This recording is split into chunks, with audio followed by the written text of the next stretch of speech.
Hey guys, it's Techify, and today I've got a review of another wireless mouse, and this time it's the Razer Orochi V2.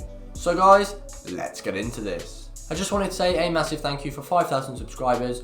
I've been really busy lately and I'll try get out some more videos when I get the time, but I just wanted to say that I really appreciate every single one of you. So I've had the Orochi V2 for a while now and I've had a good chance to test it, and I've been using it for more than I do most mice, to be honest, simply because I've not had the time to make the video. And we're going to jump right into it and talk about the most important thing with any gaming mouse, and that is the shape. At first glance, this mouse almost looks like a symmetrical mouse, but actually it's not. It is an ergonomic mouse.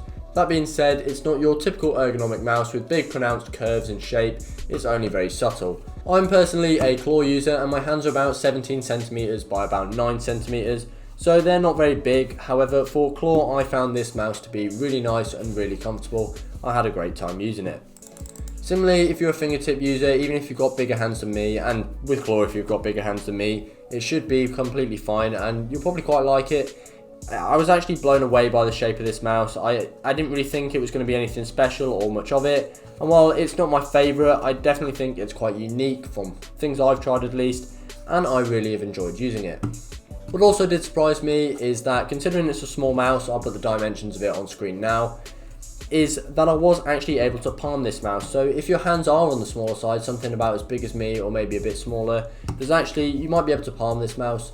You're not going to be able to get a full flat finger big palm on it or anything like that. So if you've got a bit of a relaxed claw or just a general palm grip with a bit of space under your fingers and knuckles, then you're actually going to be able to use this mouse, which you don't usually see from smaller mice. So it was quite interesting, and I was just surprised by that, to be honest. The feet on this mouse are really nice as well, so for this price point they're kind of what I expect nowadays, but they did perform really nicely. I'm glad Razer have used good feet, and overall there's not much negative to say about them. They were really good. For the clicks, they do use mechanical switches. That does make a change from Razer's optical switches in things like the Viper Mini, which I'm personally not too big of a fan of. Obviously they have performance benefits, but in the real world they're going to be negligible and they don't feel that nice. These mechanical switches, they do feel a lot better. I mean, you can hear a sound test of them quickly now. I didn't think they were quite perfect. They're not quite as nice as something like a KLG M4.0, and at the end of the click you do get a bit of post travel. I wasn't a huge fan of that personally. I think there is something to do with the way Razer designs the plastic in making the click. That doesn't make it feel quite to my taste. But for the price point especially, the clicks, I can't really fault them. Similarly, the scroll wheel and side buttons I've got no problems with. They're both really nice to use. The side buttons are a little bit small, but actually for me they were really good due to their placement. They're really well placed, so I enjoyed using them.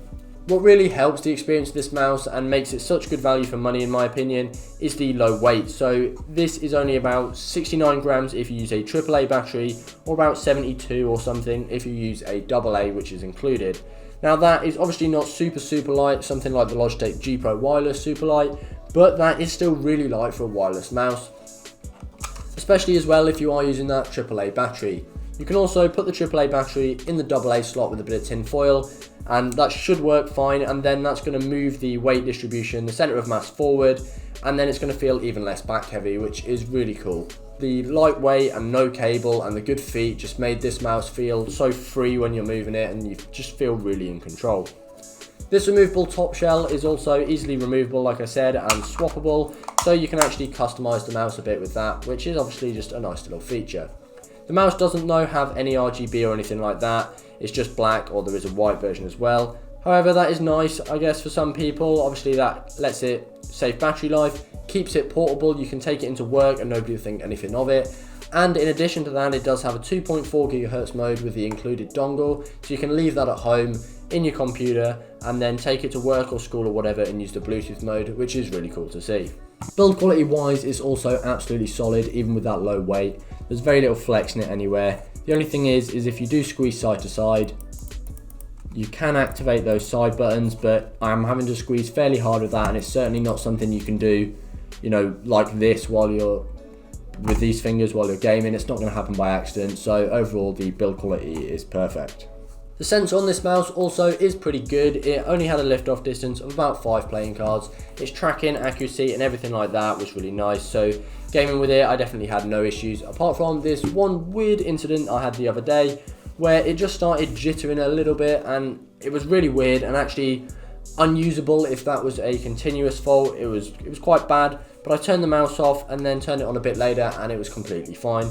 I've not been able to recreate the problem, so I'm not sure really what that was, whether it was the wireless, a software thing, or just a bit of dirt in the sensor, something like that. So it's a bit of an anomaly, but if you have experienced that with the Orochi V2, then let me know in the comments. Overall, there isn't much to complain about with the Orochi V2. There are a couple of things that aren't quite perfect, but for the price point, I think it's better than a lot of other mice on the market, even ones that are wired. So for a wireless mouse for about $60–65, I think you're getting an absolutely great deal. The low weight is really good. I mean, ideally you'd maybe want it a little bit lighter, and maybe that could have been achieved by having it with a wire and a rechargeable battery, but the portability is great if you're somebody who wants that. Considering it's marketed as a portable mouse and it doesn't look all like a gamer mouse, its performance in game was absolutely brilliant, and the versatility you're going to have with different grip styles I think is great.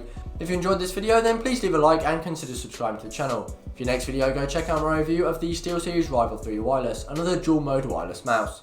Thank you guys for watching, and I'll see you guys next time.